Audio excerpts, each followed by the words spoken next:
Sorry about that. Forgot the mic. Hey guys, welcome to the Karr Galaxy Studios live stream. And apparently my audio isn't working, but that's okay. I don't need to hear you guys. Anyway, how is everybody doing? Also, if this is your first time here, please don't forget to subscribe and hit the bell notification down below. I got a lot to talk about. It's been a number of weeks since I've been on the stream. A few news pieces, they're more rumors than anything, bunch of conversational pieces. So let's just see who we have in the chat today. And we got Cricket. She's telling me everything's looking good, so that's good. Awesome. How's everybody doing? So, what was I going to say? Oh, yes. For anybody watching, new to the live stream, you'll notice there is something on the side there that is the stream boss. And at any point during the show, if you make a donation or a new subscriber, you subscribe to the channel, you can knock me out of the stream boss and become part of the crew roster, which is part of the Karr Galaxy Studios thing we do. So, a couple of things we're going to do today is, oh yes, and also throughout the show I will be periodically checking in on the fish just to give you guys a preview of that. Fish, it's almost time for feeding, so if you also donate, I will go downstairs and actually feed the fish if you want.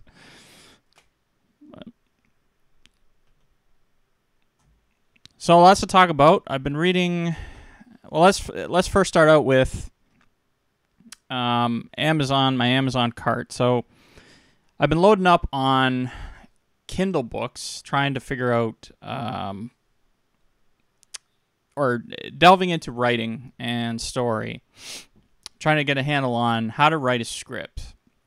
So a bunch of the books I've been looking at lately, I actually haven't got a chance to read them yet, but script and story writing is really important in everything YouTube, as well as writing scripts for possible features later on. So I'm trying my hand at it just to see what it's all about.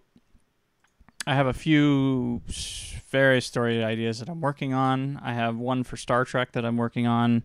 That's kind of been put on the back burner for a little while. And there's a couple other ones that I'm working on. So I wanted to show you guys today, and if I can find the right window here. Yes, here we go. And so some of the story that I recommend too, because what I'm figuring out is that there's a bunch of elements with storytelling for script writing. You need to understand character arcs. You have to understand seasonal arcs. You have to understand the structure of story when you're actually writing. How a screenplay is actually structured on paper, and all of your pre-processing. So, and by pre-processing what I mean is getting all your thoughts together, putting them down in a sort of logical way of figuring out who a character is, what's their inner motivation, what's their outer motivation, and who they interact with, where their conflict points are, that type of thing. So there is a lot to story writing. So these are just some of the few stories that I'll get rid of some of this.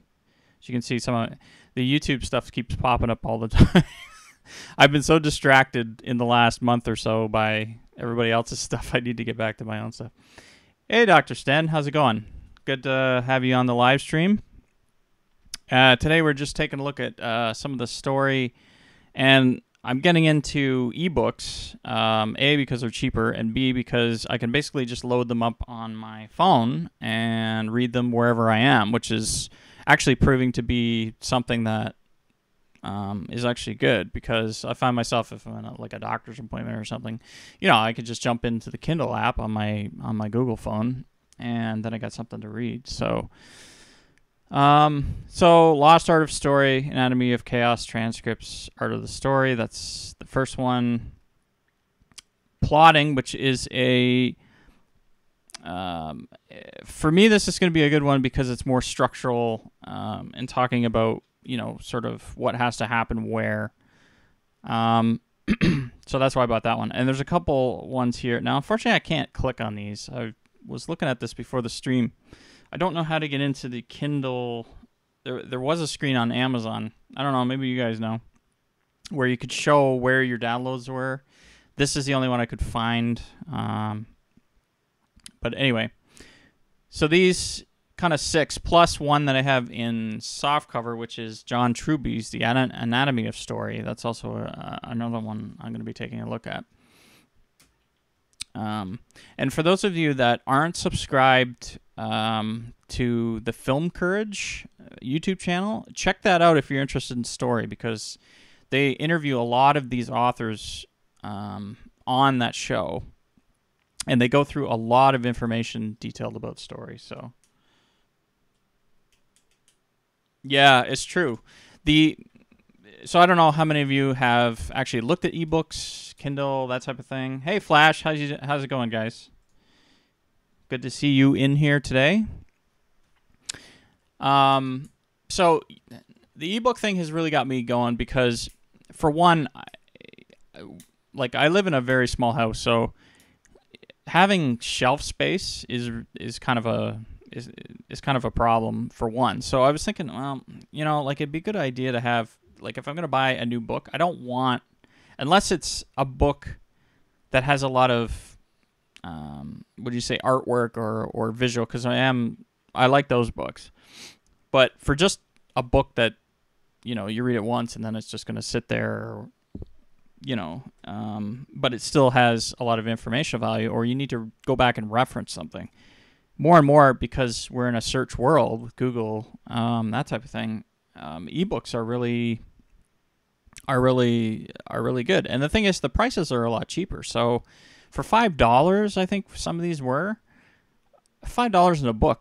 I mean, that's nothing to pay an author. You used to pay $40 to $50 a book, or I guess it depends on the book, but you got to support your authors, especially authors that are providing such great information. So that is all I wanted to share on story, I think. Just give me... Oh, the other thing I was going to share was stuff in my cart. I'm just going to check my cart here.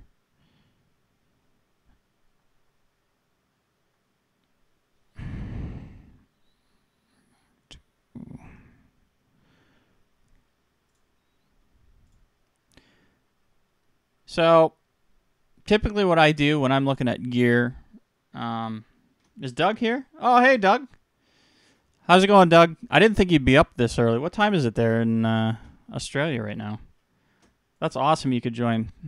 And for those of you that don't know Doug, I don't know who else is in the stream at the moment, but Doug is the super moderator for all channels everywhere. So he's already pre-modded. This is the first time Doug's actually been on the live stream because of the time difference. He's automatic mod, so there you go, Doug. So back to the cart. So I've been looking at a number of things. Lenses are something I Google over, or Oogle over, I should say, not Google over, a lot. And I've had my eye on this one for a long time. Now, unfortunately, I can't afford one. But if I were to buy a lens tomorrow, it would either be this or the latest version. And Canon has rumored that they've released the next version, the number 3. And I managed to find out the differences. There's very minor differences to it. There's one, for those of you who are into lenses and stuff, they've added one element, or one sort of coating that's supposed to increase the amount of light that the lens keeps inside it, so that it doesn't refract out the front of the lens even. So And checking my notes, I think if I wrote down what it's called, but it was pretty neat technology. They even have a video on it. I don't have the link. I thought I had the link in here, but I don't think I do. Oh, yes, I do, actually. I will put that link. They're calling it it's supposed to be in August of 2018. They are calling it an ASC coding.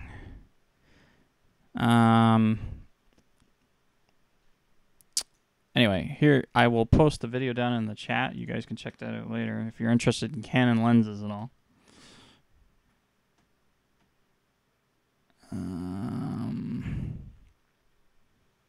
So anyway, I thought it was pretty neat. The technology in lenses has come so far. The other thing this week I've been really focusing on, and I'm going to be doing another vintage lens video, probably in the next, well, I'll say a few weeks, but I'm not sure exactly when it's going to get out. But there's a lens mount that I didn't even know existed before. I visit antique stores a lot. And I go around and see all the different vintage lenses and see whether I can use them for video purposes. And one of the lenses I found is an Exacta mount, and it's from a Japanese company that went out of business. Well, they didn't go out of business; they're still in business, but they don't do lenses anymore. They stopped their camera manufacturing in, I think, the 70s. So this lens in particular is apparently they were before Canon, Nikon, and much before Sony and much before Panasonic were coming out with their lenses and camera bodies and lens mounts and stuff like that before they really became popular. Canon started becoming popular in the early 70s with the FD mount, and there's a ton of great FD lenses out there, and I have a lot of those. I really like those using today on my GH5 for manual shooting. So, but this company's called Topcon. And let's see if no, it's on the shelf. Okay. I was going to show you guys, but maybe I'll wait till the video. So I'm trying to figure out a way to adapt it. I've bought an adapter on eBay, and I'm hoping to adapt that. And I'm going to also be doing another anamorphic video, this time with the GH5, and going all in the ins and outs of shooting anamorphic with my ISCO Ultrastar lens again. Trying to get some, really nice shots with that, and also the ups and downs of the image quality problem with the single focus solution that I designed on top of that, and with just the lens natively. It's going to take a while for me to do that video because the rig, I don't know if you guys watched my anamorphic video I did with the Canon, but it is heavy, and it is not a run and gun solution. It is more made for narrative filmmaking where you have a crew, or even if it's just you still have access to the van or some sort of mobile transport where you can transport that gear, set up, not have to worry about it. It's it is quite heavy, and I might get my wife Jenny to come with me to shoot some stuff with it. And the other thing is you're not going to be able to take that and sort of sneak it in anywhere and get sort of these amazing shots of out in the woods somewhere, or in a crowd where photography is not allowed or something like that, where you're doing video shots. So you can't be inconspicuous with it. So I have to pick my places carefully. But anyway, it should be interesting. I'll demo somewhere in the 50 millimeter lens range. That's a good taking lens for that anamorphic. So if you're into anamorphic or you don't know anything about it, check out my the previous video on my channel. I'll post a link to that later after the show in the description. Okay, so we're going to move on here. See if anybody's saying in the chat. Oh, it's 8 a.m. for Doug. Well, Doug, thanks for getting up and watching the show. Okay, so couple other bits of news and rumors that I've been reading about, hearing from other people. Apparently at Canon is reportedly, there's some internal talk at Canon about finally taking the spec war seriously. I guess they're finally getting kicked in the teeth by Sony, Panasonic, and even Nikon, which I just found out about yesterday from Tony Northrup. He did a video on the rumor about Nikon doing a mirrorless camera. So everybody wants to get in on the mirrorless and compete with Sony, because Sony's does the only real full-frame mirrorless at the moment. There are some others, but... and the other thing is the upcoming 2019-2020 Olympics, I think, is a big kind of signal to everybody that the camera people need to get their acts together and come out with a real stellar product. I'm sure sales have been slumping, especially for Canon. I mean, I love Canon, don't get me wrong, but in recent years, it just seems like their R&D has been really lacking. So I think what's happened is Canon when they realized this, they kind of realized it a bit late. They've invested in R&D, but it's taking longer than expected to actually bring pro products to the market that people are really, talking about. The 5D Mark IV, which is a full DSLR. From what I've seen of it, I've held one in my hands, but I haven't shot anything really with it. It's a great camera, but it's kind of like a rehash, and they didn't really know what they were doing with 4K video. So they've been stuck in this position of trying to get their upper products and make those sort of be the pinnacle of their lines and stuff. But the problem with that is everybody else switched. I mean, Panasonic brought out the GH5. It just shattered everybody. 4K video, 60 frames per second, 400 megabit per second, 10-bit 422. Like, that's a game changer. It's a game changer for shooting video. When you're getting that kind of clear... Midnight. Hey, Midnight. How's it going? Good to have you on the stream. Oh, your first digital camcorder was a Canon, yeah. Yeah, I mean, like I said, Canon has some great products in the day. I mean, I won't, there's nothing to take away from there. But in the photography world today, they're really falling behind on the specs and technology and listening to their customer base. And when their customers say, "This is what we want," they have to provide it, because if they don't, they're going to get left behind. I mean, Canon has sort of, like, they're great with the entry level stuff, for sure. They're like, if you know nothing about photography, usually people buy either a Nikon or a Canon to start out doing photography, and the trend used to be, you wanted a video camera, you bought a full video camera. That changed a lot when Canon brought out the 5D Mark II.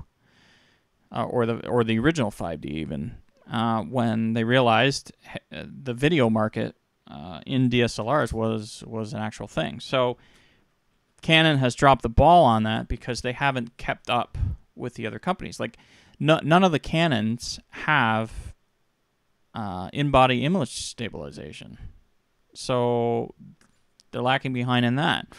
The only where Canon is actually excelling still is their autofocus system. The dual pixel autofocus system is still the best out of all the cameras. But Sony is catching up. I mean, they have the eye tracking and that type of thing. But Canon's dual pixel autofocus is still the fastest. And the reason that is because it's built into their sensor itself. So if Canon can get their sensor technology and they can incorporate full frame sensors that are actually capturing all four full frame and then shrinking that down to 4K video size, the quality would go up.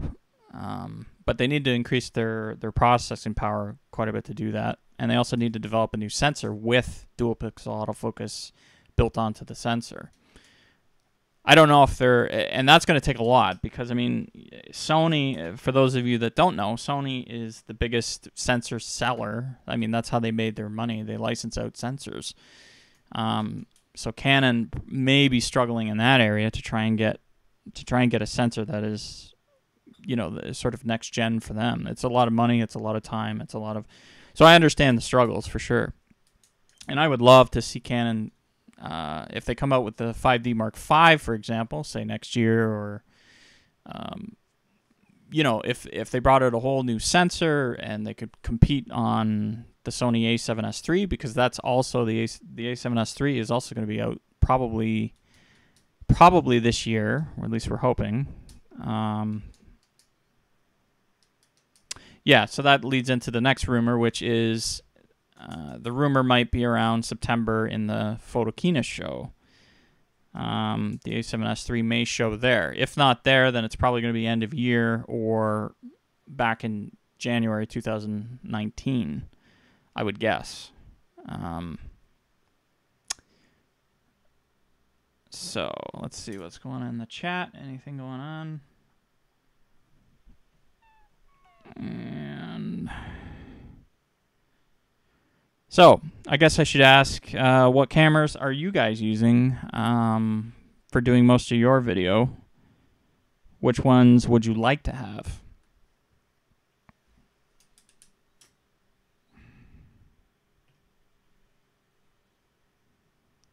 And we will switch back to that.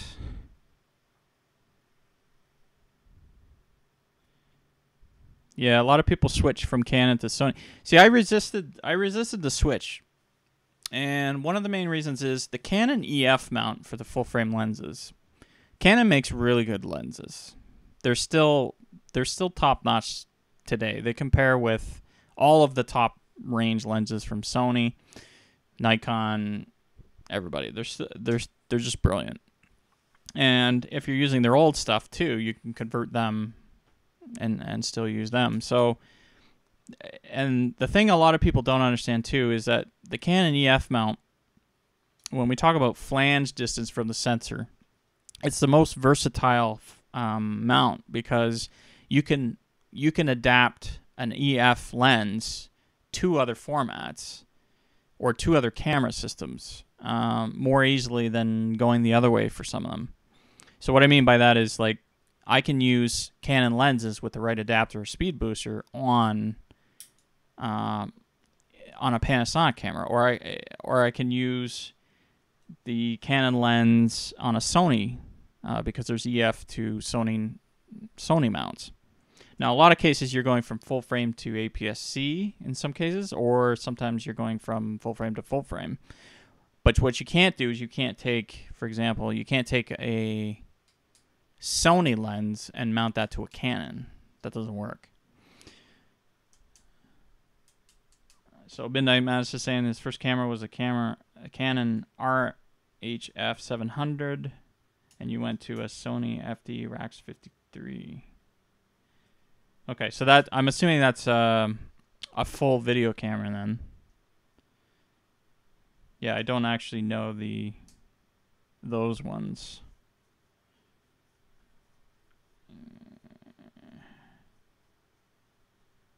Oh, thanks. Hey, Tom. How's it going?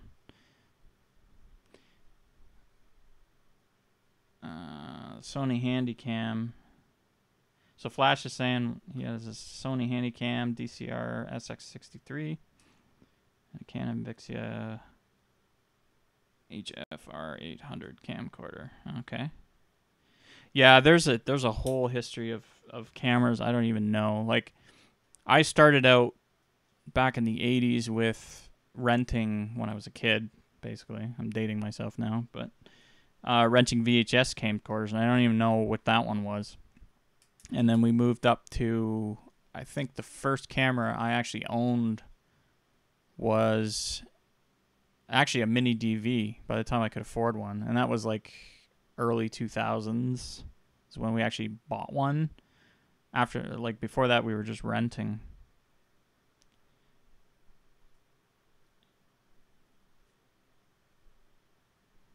Yeah, GoPros. Yeah, GoPros are amazing. the first camera, the first modern camera I bought, which was in when I started doing my YouTube videos, was in 2015. Was a GoPro Hero 4 Silver, and I still use those. They're amazing, and I mean, they still do 4K, but they only do 4K time lapse really well. They don't do the silvers anyway. Had I known better about at the time, I should have paid the extra $100 and got the black. But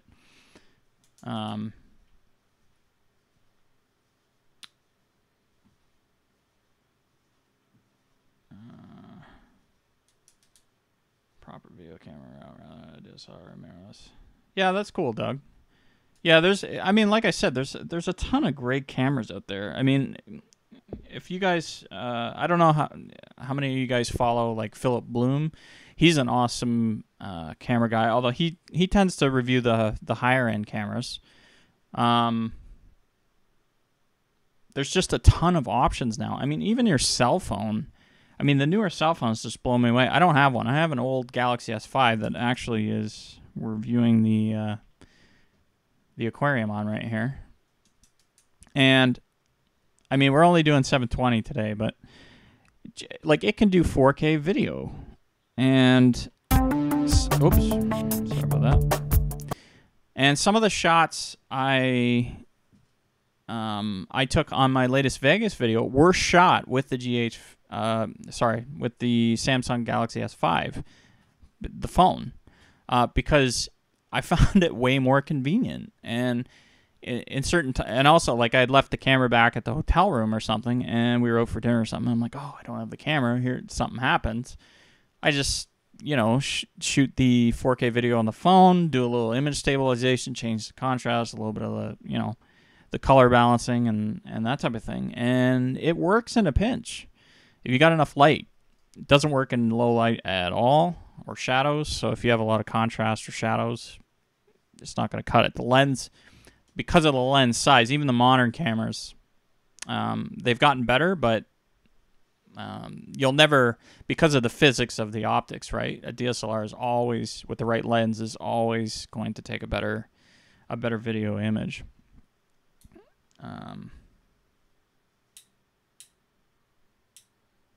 What's going on in the chat? Somebody's making eggs? Or is Doug making eggs for breakfast?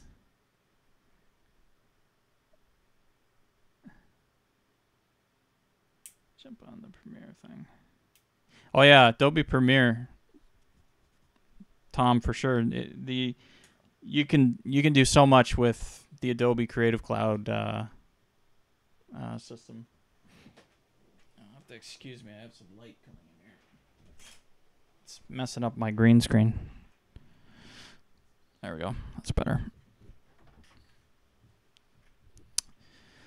So, again, if you guys are new to the chat or new to the channel, please don't forget to subscribe and hit that like button. And don't forget about the Stream Boss.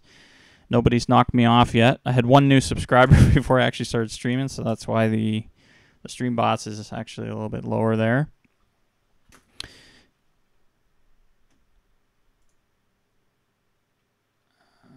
I'm going to be doing a Premiere tutorial a little bit later.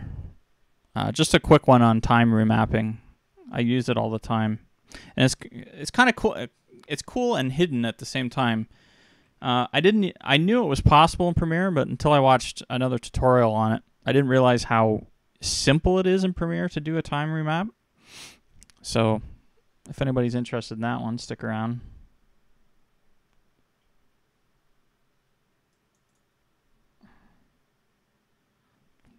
Also, I just upgraded Creative Cloud Premiere to they've changed it. They were at version 2018, which was a Creative Cloud version 0.0.0. Then they went to 0.1.2 2018. For some reason, that got rolled back or taken off, as far as I know.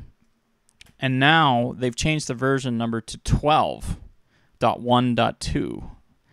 So it was a little messed up with that, but I've updated that, And so far, it seems to be working okay. Some of the improvements in Premiere, the latest version, seem to be to do with 8K video, and also a little something on the Panasonic anamorphic import, or the footage import or whatever. It's supposed to actually now work. So I've been playing around with anamorphic footage, so it's kind of timing that I got the update. But there still is, at least on my machine, there's still issues with H.265 playback. That's probably more to do with my performance and the fact that my graphics card doesn't support H.265 natively. But the one cool thing is that version 12, the 12.1.2 update, is supposed to allow you, if you have a 7th generation Intel processor, it's supposed to now natively support in hardware H.265. So make sure you check that out. The 7th generation processor. So I think mine is like, I think mine's either a third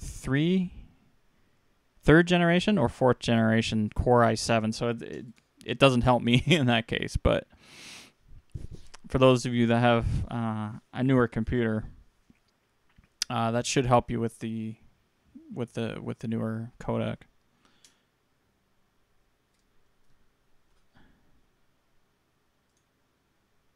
Oh, you guys are talking about food. You're gonna make me hungry here.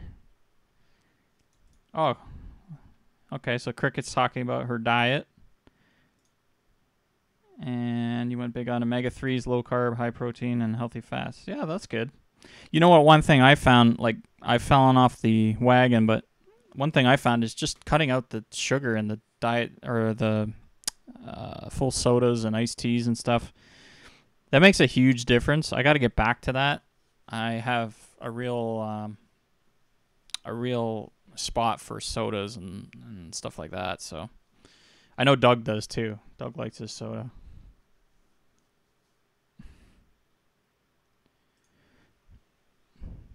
So as I said, one of the rumors about the A7S III. Now the A7S III, everybody's waiting for that one because it's the low light. It's like the A7S II was an amazing low light camera. So if you do a lot of night shooting or just high contrast shooting, and you really need to get that ISO performance, the A7S III, like, everybody's going to go nuts over it. Now the only problem is the camera's really expensive, and it's probably the A7S III, when it comes out, will probably be the same price the A7S II was or more. So the one thing and I don't think I will ever switch to Sony, and the main reason is everything is just so much more money.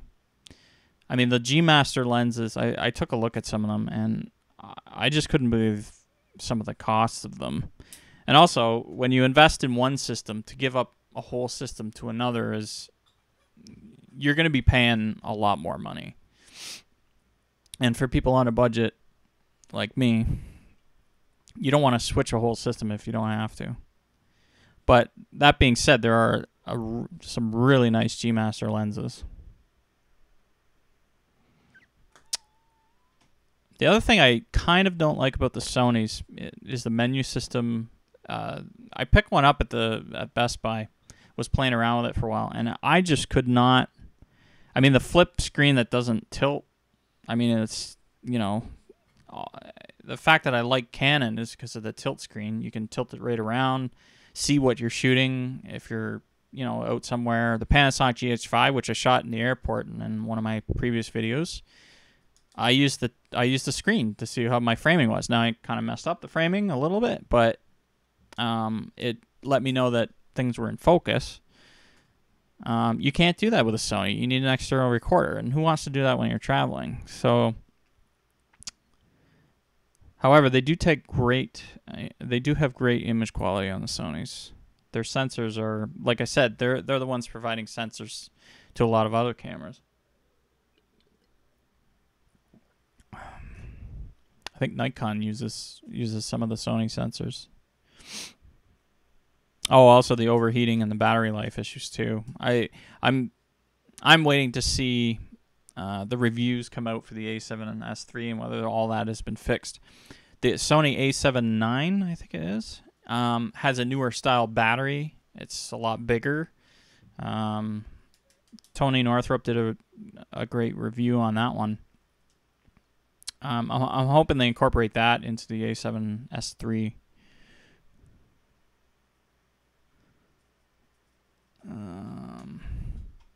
So one other report about the A7 S3 that I heard about is from a guy named Dave Dugdale. He has a YouTube channel here, so this is where I got this piece of information from, is that the A7 S3 is going to get new color science.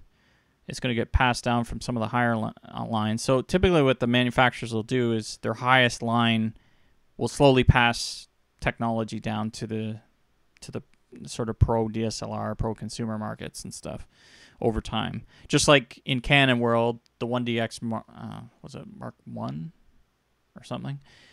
They were passing down technology like the codec and dual pixel autofocus ended up in the 70D, which the 1DX I think had originally before it came out. So I might be wrong on that. Don't quote me on that one. So the news is that the Sony color correction and skin tones will look better on the A7S III. So that's from Dave Dugdale, who's also another YouTuber, nice guy. I've never met him and never talked to him, but I like his stuff.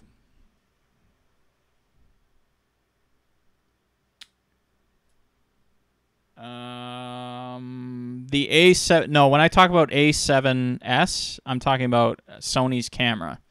So it's a full frame. The A7S line is Sony's video line for their DSLRs. The A7, Sony also has an A7, which is an older camera. It is also a full frame camera. The A7S line is a mirrorless camera. I think most of the A7 line is.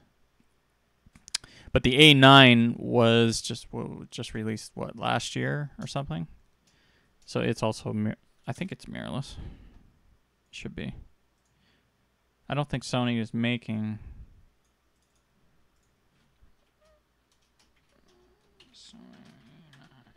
mirrorless. Gotta get my facts straight before I tell you guys. Yeah, I'm pretty sure it's a mirrorless.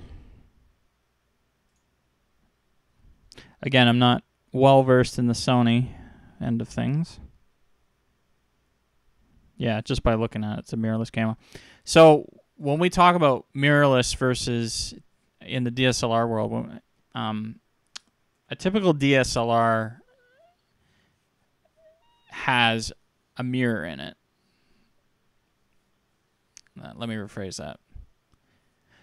So originally when you were shooting analog and you had film in the film days, you had to have a mirror that flips up to take the actual picture. So the mirror would allow you to see, that's why they call it a DSLR, so you can actually see what you're shooting through the eyepiece. So they had this mirror that when you flip the picture, it would the mirror would flip up. Oh, hey Foulfish, how's it going? Thank you for joining the live stream. So in modern times, what's changed in mirrorless is that everything has changed to an electronic viewfinder. So you're actually looking at data from a sensor in a screen to what's actually happening on the chip now.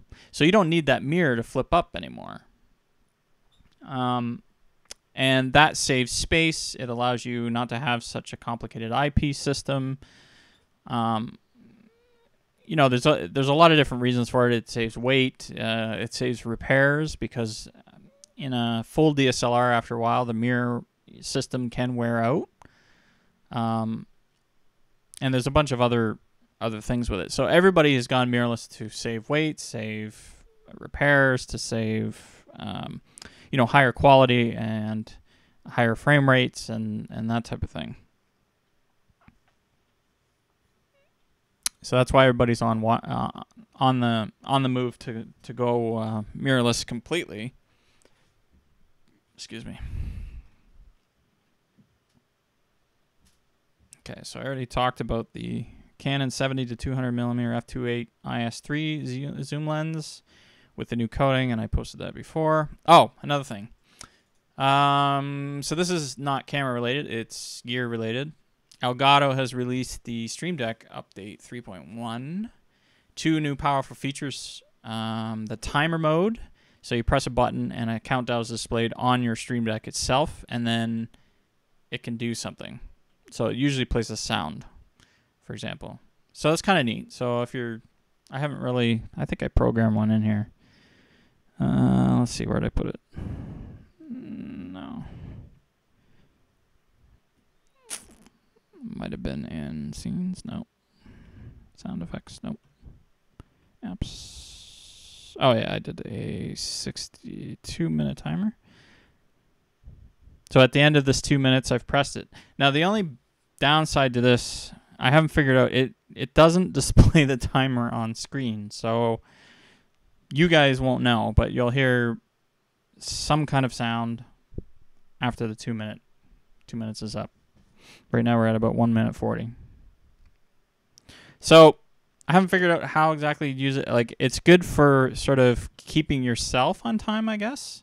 Like if you're doing this live stream and you hit, okay, at the end of 60 minutes, I'm keeping myself on track. So I could see Nick and Dee using this so that they know when the 3-hour mark goes by, or they know when the 4-hour mark goes by, and they want an audio cue to tell them, hey, you're 3 hours in, or whatever. So that's kind of neat. And if you don't know Nick, we're talking about Nick Nimmin and Nimmin Live Saturday at 9 a.m. Eastern Time.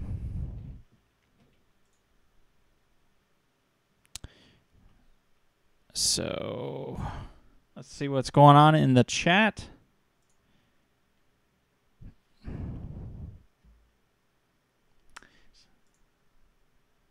So Foul Fish has joined the chat. I think he was a bit earlier. Let's go back up here.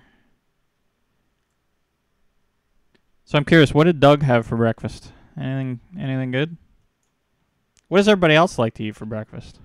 What's your favorite breakfast food? Let's go with that.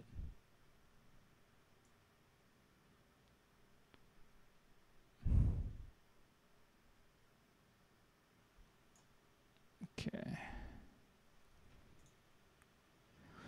So now we're going to talk about what I'm watching lately. I've been starting to watch the second season of Colony on Netflix. I think that's where I'm watching it.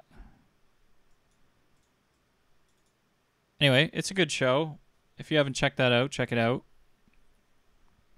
I recently watched, well, this is going back a few weeks ago. I watched Thor Ragnarok. I haven't seen that one. I laughed hysterically. That movie, it's got so much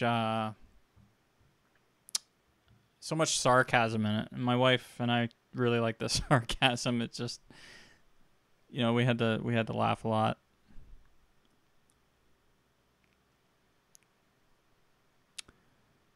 I also got the chance to watch Star Wars The Last Jedi. Yes, I am behind on all my movie stuff. I know D, if he was here, he would say, "What? The movie guy is behind?" Yes, I just have not had a chance to watch much. But Last Jedi, if you guys haven't checked that out, check that movie out. For me, it was like,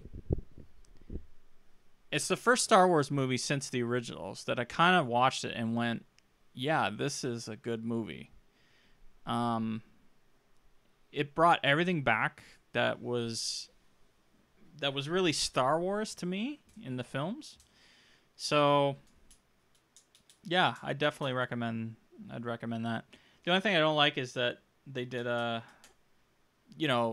Luke's gone now, right? And also Harrison Ford wasn't even in that movie. I thought he was going to be in that movie.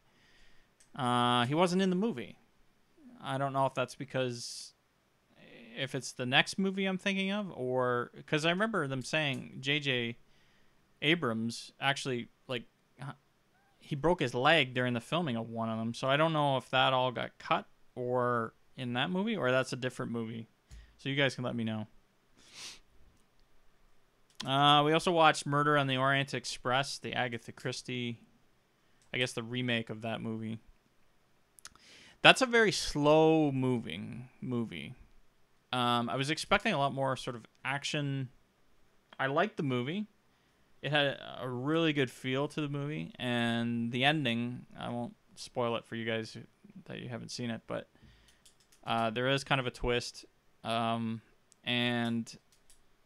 I did like it overall. It just was a very slower paced movie, and I wasn't used to that. That's the way movies sort of used to be, and I guess because of the writing and because of the story is so much older. But it was a good movie.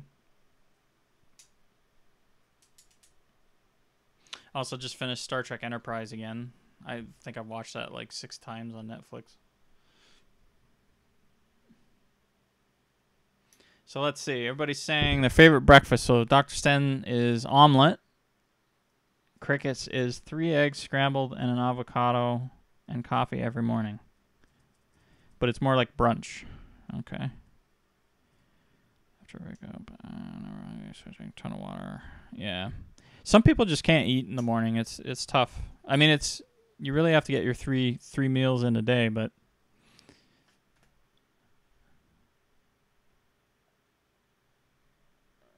yeah, I've been drinking like I've been trying to drink soda water, but the Soda Stream's a good idea. Actually, I might get one of those. But I've just been drinking the cans of soda water, and we've been adding like, a little bit of syrup from something or fruit or whatever to them. So it's a good alternative. But then once in a while, I just have to go for a Coke, or I have to go for a ginger ale, or the other one we've been drinking a lot of is Fresca, because it's a diet drink. And my wife's diabetic. She's got type 2 diabetes, so we've been trying a lot of diet drinks. I can't drink any of the stevia ones. I think I have an allergy to stevia, so I've been sticking away from those diet drinks.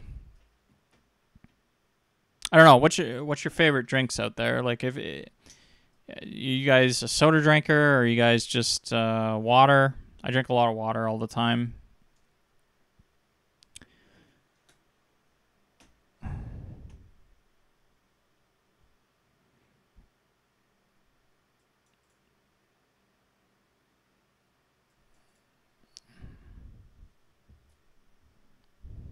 Actually, I'm curious to see what. Yeah, the Zevias. Okay. So is that what you're drinking, Dr. Sten? The Zevias all the time? I actually grew some stevia in my backyard. You can buy it at a lot of the like, plant places and stuff. I don't know why I'm blanking on the name, but so I actually did grow it. In our region, you're able to grow it. You can't grow it everywhere, I don't think. And then I actually spent money. My wife was mad. I spent money at Home Depot and bought a whole bunch of screens and stuff to make these drying racks. So I actually dried all the stevia. Then we bought a spice grinder, and I ground it all up. And this was gonna be the salvation to all the sugar problems. And I made it all up, and we started drinking it for a week, and I started breaking out like crazy. So I was kind of disappointed after that, because I was so proud of these drying racks, and that, we're going to harvest our own stevia and save a bunch of money and be healthy and all that. And turns out I think I might be a little bit allergic to it. I was feeling really weird too, because stevia is related to ragweed. And I haven't known to have a ragweed allergy, but I guess maybe if something builds enough up in your system that it might not, wasn't good. Anyway.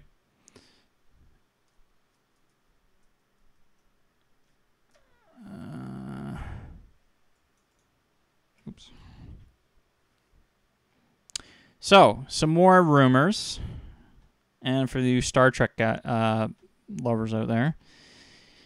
So there's rumors about 4 or 5 new Star Trek content coming down the pipe, whether it be movies or shows. I follow Trek Yards, and Trek Yards is a YouTube channel by the guy named of Stuart Foley, and he lives in London, Ontario. Him and another a person who's in the UK. They run the show, and he was talking about it the other day. So that's cool news. I'm really into Star Trek. I'm really a hardcore sort of fan. I'm not hardcore in the sense that I buy everything I can find everywhere. I'm not one of those fans. It's mostly up here. You know, the idea of Gene Roddenberry's vision, and, you know, further than that, what Star Trek represents and all of that. So glad to hear that. I know Star Trek Discovery is moving into season 2. And I've seen the preview for it. It just came out the other day. It looks good. They're bringing back Pike again. But it's a hard... If you guys haven't seen the trailer, go check it out. Type in Star Trek Discovery Season 2 trailer on YouTube later. It looks cool. It looks like they're trying to get back on track. I still have no idea where they're really taking it. I mean, this will be the third person to play Captain Pike. As you guys know, Jeffrey Hunter played the original, and then I forget the gentleman's name who played it in the movies, J.J. Abrams. But the guy who they've got it now, I mean, to me, looks like a combination of the two guys in reality. So, but the casting good. Just from the trailer, it looks like he'll do a good job. He looks very captainish. So go check that trailer out. So there's rumors. They actually ambushed Patrick Stewart somewhere, who's Captain Picard, in case you guys don't know. How can you not know? I don't know. He didn't really let on much, but it was kind of a weird interview, and I forget the question they asked him, but it was something like, could he go back to Star Trek, or does he see him being in Star Trek or something? And he gave a really weird answer to it. If I can find the interview, I will put that in the list too. So there's a chance that Patrick Stewart might be involved somehow in a future Star Trek adventure. There's rumors that the new movie of the JJ franchise is actually going to have Kirk go back to save his father, played by Chris Hemsworth, who's also plays Thor in Marvel. I don't know how substantial those rumors are, but they're kind of floating around.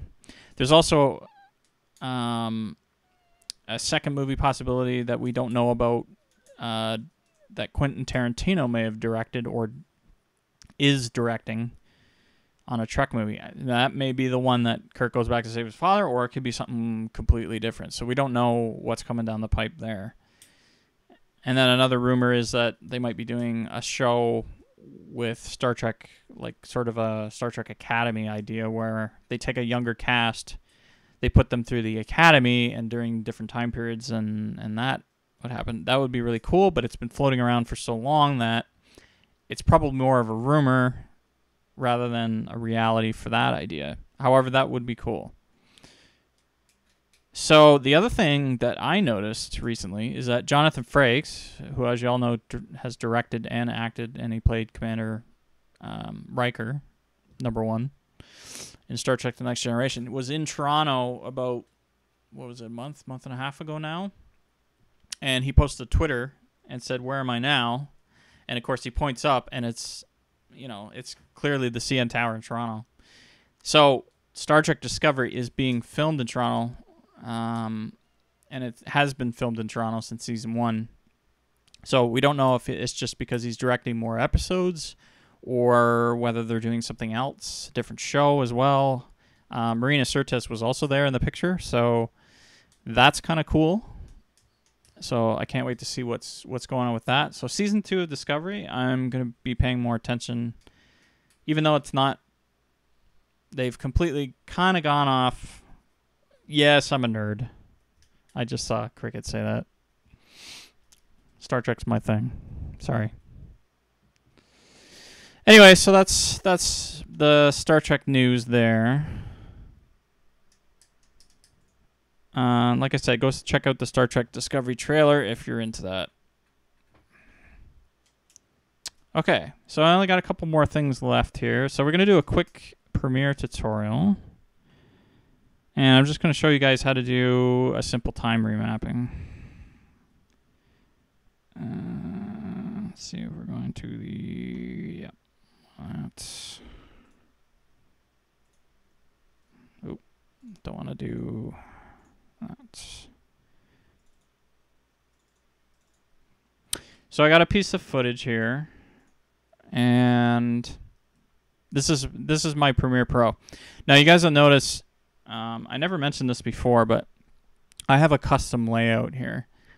I'm used to using the old version of Premiere, so I think I basically took the old workspace from CS5 or whatever it was, and then I modified it.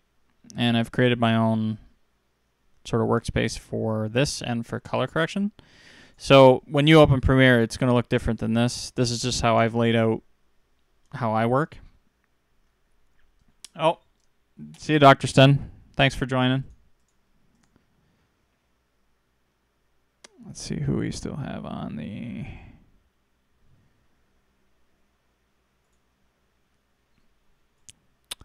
So as I play through the clip here, it's basically just a shot of looking up at the two hotels. So we stayed at the Wynn, which is over here. So if I want to do a little time remapping to this, a simple thing is to basically just go into here and show your clip keyframes and change that to the time remapping speed. And you'll notice that it disappears, like the image actually disappears here. So I'll just show you that again. Go into here, time remapping speed. Now, what it's waiting for now on there is for you to make a keyframe. So I just select the pen tool. And basically you want to go to where approximately in the frame you want to start the ramping. And then sort of where you want it to end. So we're just going to pick those 2 points. Now you'll notice it's not doing any speed ramping at the moment because we haven't done anything. We haven't given any data for the effect. So go back to my select tool. Oh, is Cricket leaving? Oh, okay. Okay, yep. Okay, so back to the tutorial here. So the easiest way to do this, you see the cursor changes to this up and down arrow, and the up and down arrow allows you to change the time, either down or up. So up obviously increases the speed at which the video is playing. So we're going to try 500% here. Okay. Now you notice that shortens the clip, and that's because the duration has changed. So the duration of the clip is actually less. So let's play that back. We'll see that it does, but it's a little bit jarring. It's kind of just, and sometimes you may want that, sometimes you don't. So that looks okay. Excuse me. But if you don't want that, if you don't want that little jarring before it kind of like launches off to 500%, then what you do is you just take this little handle here and you drag this out just a little bit. Do it on either side, for example. So if you want to slow down. Now, if you have more footage, it's better because you can sort of work around this, because this is going to change your duration of when the effect is running. And if you compress it too much or you don't give it enough frames, then it'll be off the screen like that, and then you just have to add more. So it's better always when you're shooting your film to make sure you get enough time in there. Don't just shoot and capture like 10 seconds. Like you should be shooting like 20 seconds or more if the clip is going to be 10 seconds, for example, just so you have enough to work with in editing. That's one thing to keep in mind when you're shooting. It's tough too for me because even when we were there, like we're moving so fast, going from place to place, you know, a lot of things to do, a lot of things to see that, you know, I'll take a shot and I'll be like, oh, that wasn't enough. And, you know, you just kind of have to say in your head, leave a little extra time. So now if we play, I'm just going to increase this a little bit. Now if we play this back, a little bit more gradual. Now my machine is clipping along here. I forgot to run a proxy on this. Let's see if I can do a proxy of this. Turn proxy off for that. Oh, the other thing with the Premiere that's happened now is there's a comparison view, and that's what this is. I forgot I have to re-add my proxies here. Back to the menu. So this comparison view is new, which I love. I mean, I'm surprised they actually didn't have this before. You actually had to open a separate window or something, and I never had it. So the comparison view is all in one window now. So if you make a change in color grading or something like that, you can see the before and after, reference and current. So that's a welcome change. So if we just take this again, try to play that back. Yeah, sorry for the choppiness there. It's 4K video. I forgot to do the proxies. It's my bad. I didn't do an ingest on that one. Anyway, that's essentially timer mapping, and then you can do, you know, like you can go crazy and start adding another one here, and you know, like if you want to, obviously for this one, like you could even raise this and then throw like one in here and just see what that does. Back to B. Can't see what I'm working on here. You know, so that might have a different effect. You know, almost like it's gearing up and then going. And if you do that to music and you're going to the beats in your editing, then you're going to end up with a really neat effect that's going to sell the video a bit more.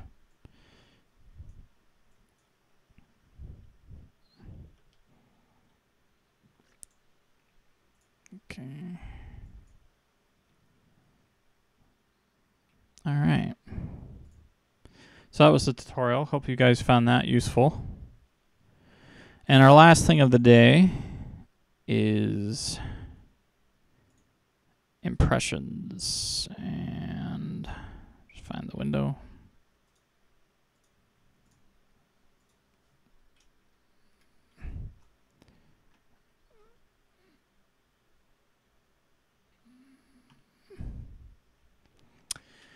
Okay. Let's see if we can get this in order. So I always try to do a couple Star Trek quotes, try out my acting skills, which are hopefully improving, but we'll see. I never took acting school or anything. This is just for fun. Oh, my wife just stopped into the live stream. So here we go. Gotta find a good one here. Oh, this is from Miles O'Brien.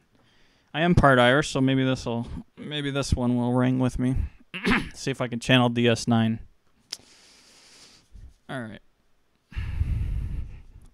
Channel the Chief from DS9. Okay, I'm gonna take a sip of water first before this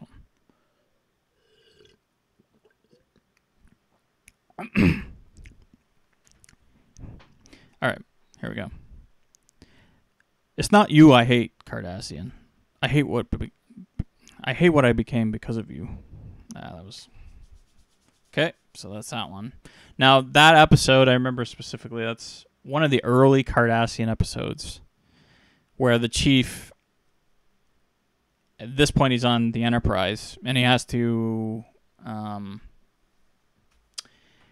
sort of face his past with the Cardassian, because he went through the Cardassian War. This is before DS9, actually, I should say. Okay, so let's try. Okay, now I gotta. Okay, so this one's General Martog in DS9. Hey, Chris Conkles, welcome to the live stream. We're just wrapping up here with a couple of Star Trek quotes and impressions. So I'm gonna try General Martog now. Martok is one of my favorite. he's one of my favorite actors in Star Trek, because he's played a lot of different characters, and he's got that real Shakespearean quality to him. He plays the Klingon so well. Anyway, let's try and channel him. Kind of got to get, we are Klingons. We don't embrace other cultures. We conquer them. No, that was horrible. Didn't quite channel him there. He's got that raspy sort of... You really got to have like a smoker's cough almost to get him. He probably does smoke, now that I think about it. But he's kind of like a... Alright. I'll do one more. How about that? No, not that one. Let's try and find a good one here.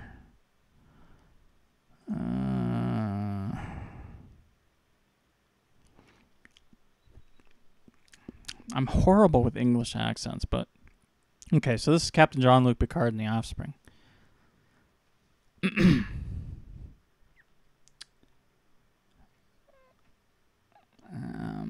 Okay. There are times, sir, when men of good conscience cannot blindly follow orders. Okay, how was that? Was that all right? Anyway, don't forget to subscribe and hit that bell notification for future live streams, as well as future videos from my channel. I hope you guys had a good time today. Don't forget, Dan Courier of Creative Fundamentals is coming on later tonight at, what is it, 9? Is he on at 9 or 8? I can't remember. Anyway, make sure you check him out. It's always another hangout of ours, as well as Nick Nimmin on Nimmin Live on Saturdays at 9 a.m. Eastern Time. And once again, thanks for joining. See you guys later.